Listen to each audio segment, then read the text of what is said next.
All right, everyone, welcome back. So, today we're going to be continuing our look at different revolutions that are going on around the world. And we are going to be beginning the revolutions that are happening in the Western Hemisphere that are not the American Revolution. So, it's those that followed. All right, so to begin, we're going to be looking at how life is before revolutions begin in the Spanish-controlled colonies, because that's primarily where we're going to be focusing with this unit. So, as you can see here, Latin American revolutions, we're going to be talking about those. But of these revolutions, the first one we're going to talk about is the one in the island of Haiti, the Haitian Revolution. So we're going to set the stage and then talk about the Haitian Revolution. So to begin, we're going to be looking at some of the causes. We're going to look at leaders and the effects of the revolutions. This is all what these 2 days on this topic are going to be talking about. Now, causes. Problems with the French and the Spanish empires.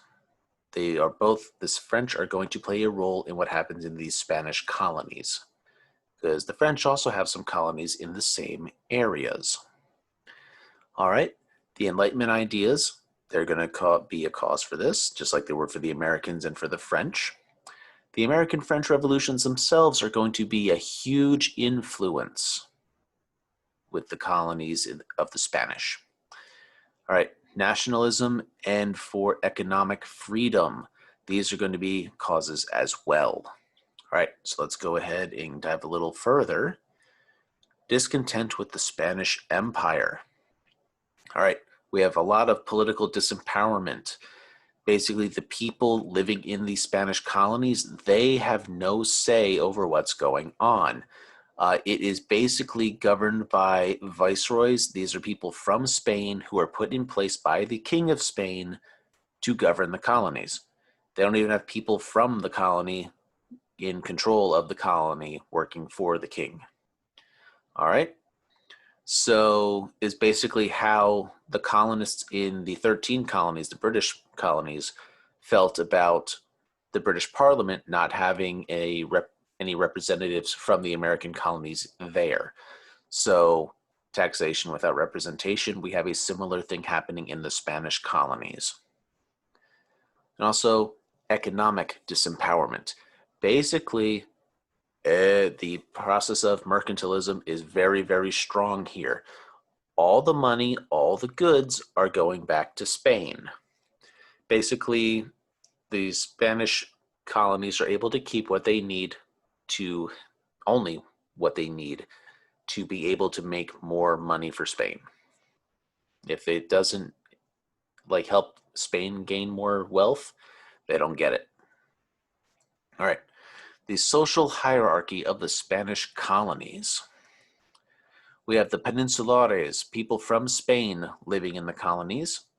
We have the Creoles, people whose parents or further back generations are from Spain, still pure-blood Spanish, but they were born in the New World. Then we have the Mestizos, who are native and European blood, and we have the Mulattoes, which are African, so from slaves or freed slaves, plus Spanish. And then we have the Native Americans and the Africans at the bottom. All right. Now, the role of the Enlightenment. So before the Enlightenment, kings are in place by the power of God, and only God can remove them. But then once the Enlightenment comes into play, the government is a contract between the ruler and the ruled. That's Locke's idea. We have the government exists to protect people's natural rights, life, liberty, and property. Locke once again. And if that government violates the natural rights of the people, they have the right to revolt and get rid of that tyranny and replace it with a new government. All Locke's ideas, these are very, very prominent in a lot of these democratic revolutions that we're going to see. Now, the American Revolution is a humongous influence to the world. We saw it as an influence for the French Revolution, and it will continue with the Latin American and South American revolutions.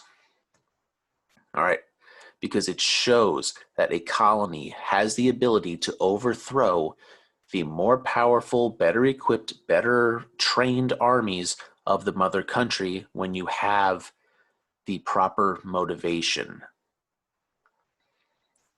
All right, the French Revolution. So the big role that they play is, 1804, remember Napoleon crowns himself the Emperor of France.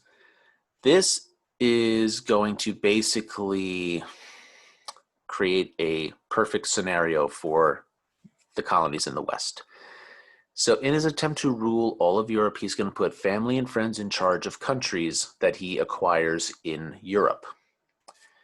That, in turn, is going to mean that when he takes over Spain, he puts his brother Joseph in place there, and the royal family of Spain flees. Now, there is a power vacuum in these Spanish colonies, and that's going to lead to the perfect timing for revolutions to begin, because there won't really be much coming over from Europe to fight the revolutionary armies.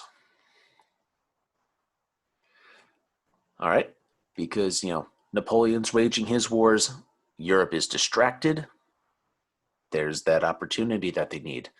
So we're going to look at Haiti today, and then next time we'll look at Central and South America.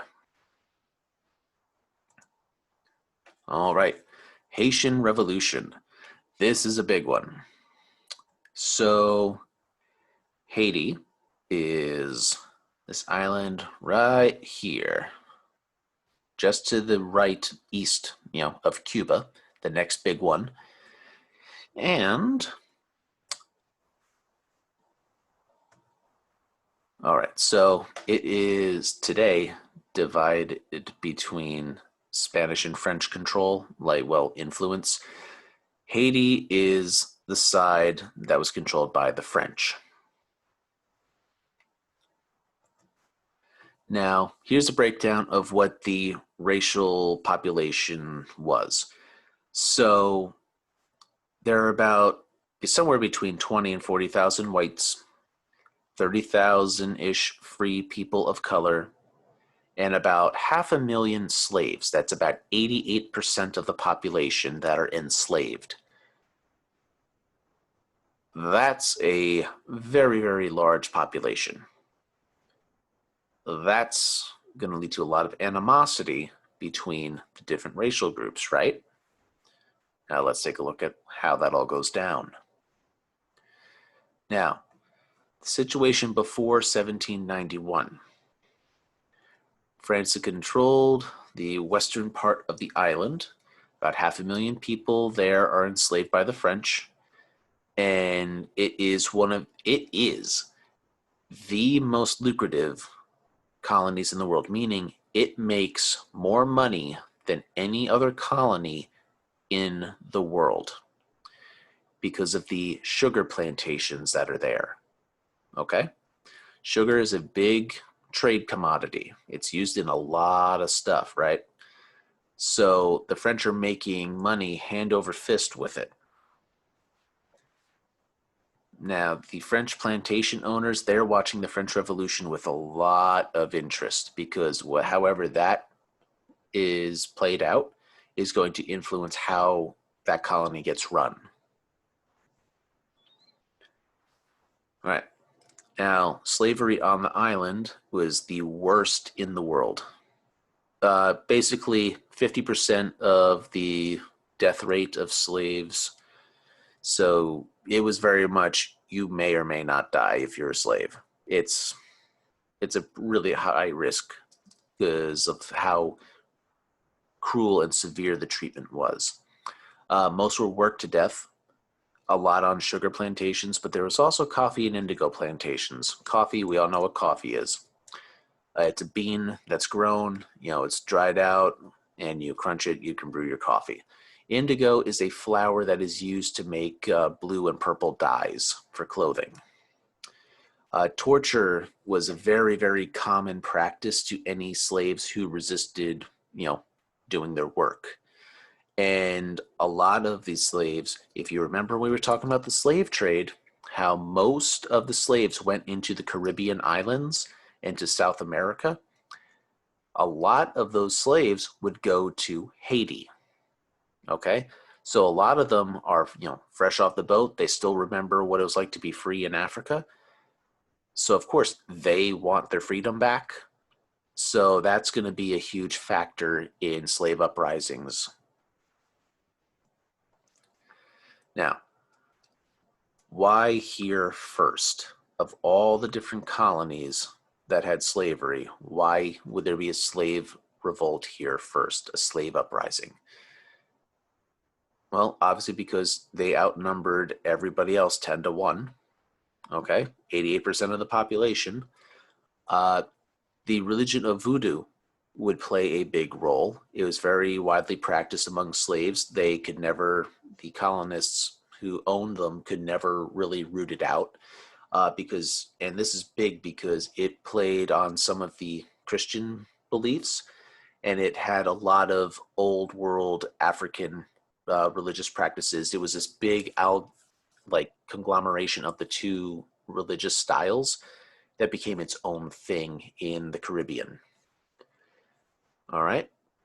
And it would be one of those big rallying points to fight against the oppressors with. Now, here's just a little breakdown of some of the stuff. How there was like a high god called Bon Dieu, and there was ancestor worship. And it was very common on Haiti, obviously, the islands of Cuba, Trinidad, in Brazil, and in the southern United States in places like Louisiana. Because in America, when we think of voodoo, we're typically thinking of, the swamps and bayou of Louisiana, right? New Orleans.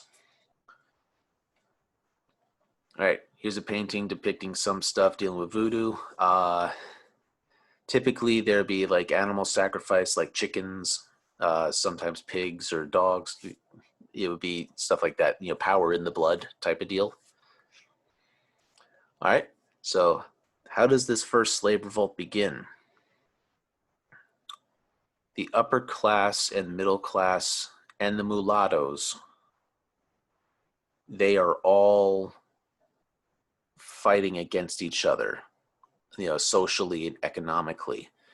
And the black slaves are going to rebel because of this situation. They're all in this power vacuum.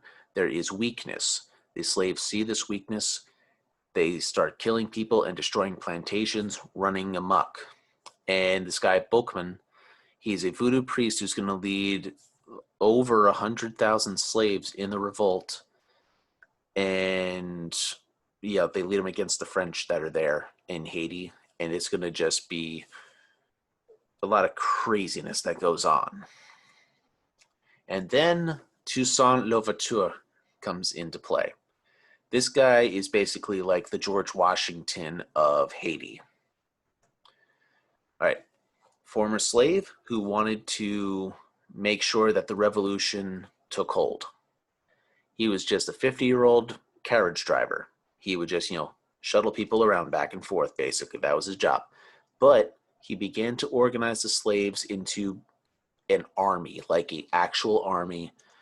He was not a part of Boukman's uprising, but he would basically take up the cause a little bit later and really get it going. Now, he would organize this slave army to fight the French, the Spanish, and the English, one after the other.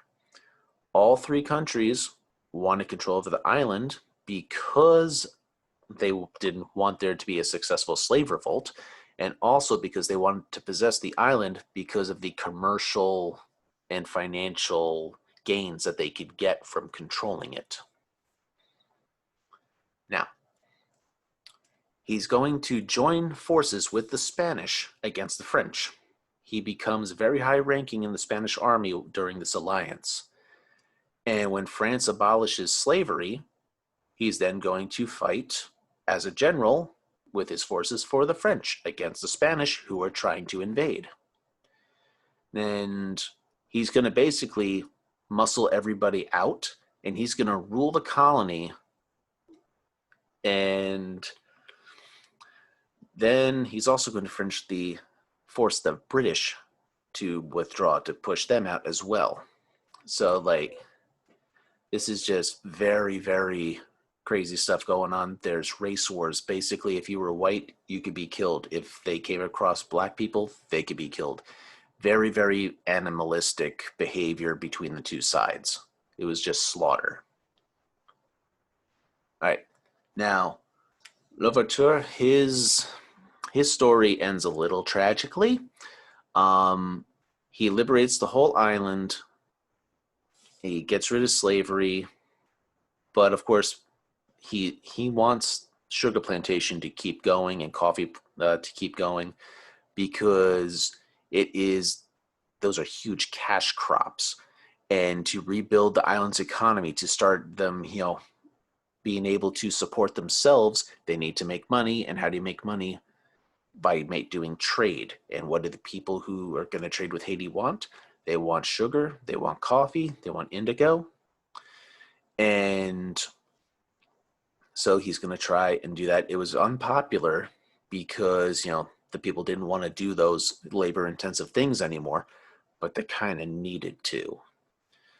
And when Napoleon solidifies his power in Europe, he is going to want to try and regain control over the island and reinstate slavery. So he's going to send an army to try and recapture the island. And during the fighting, Louverture is going to be captured and imprisoned in France. He's brought to France as a political prisoner. And he will eventually die while in captivity. And the guy who's going to finish the work of Louverture is this guy, Jean-Jacques Dessalines. And he's going to, after Louverture is captured, he's going to take over control, and this big time bloody war, lots of mass murder going on. Haitians are killing anybody who's European, and the French are killing anybody who's of African descent.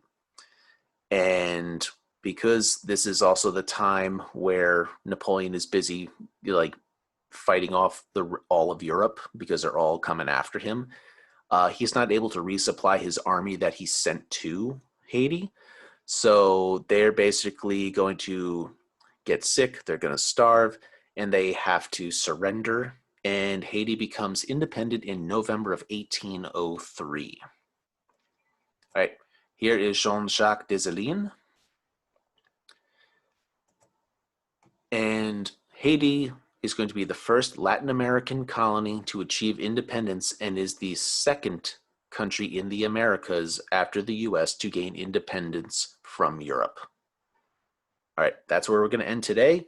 Next time, we're going to be talking about the rest of the Latin American revolutions, like Mexico, Argentina, Brazil, Chile, Colombia, all those places. All right, see you then.